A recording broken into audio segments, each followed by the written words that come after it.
हमसाया, कल तेरी बीवी ज़ोर ज़ोर से क्यों चिल्ला रही थी? शोर, कुछ नहीं यार, इसकी फ़ोटो फेसबुक पर अपलोड करनी थी। OLX पर अपलोड हो गई। बीवी, ये मिर्चें किस मौसम में लगती हैं? शोर, कोई ख़ास मौसम नहीं, जब सच बोलो लग जाती हैं।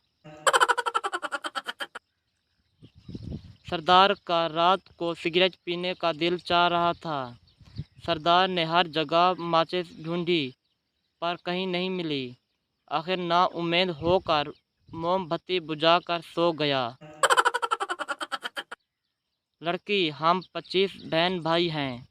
लड़का, क्या तुम्हारे घर फैमिली प्लान वाले नहीं आते? लड़की, आते हैं, स्कूल समझकर वापस चले जाते हैं। बीवी, मेरी शराफत देख, मैंने तुम्हें देखे बगैर शादी कर ली। शोर, और तुम मेरी शराफत देखो, मैंने देखकर भी इनकार नहीं किया। बीवी, शादी की सालगिरह पर हम बकरा ज़िबा करेंगे। शोर, क्यों, गलती तो मैंने की थी, बकरे का क्या कसूर है?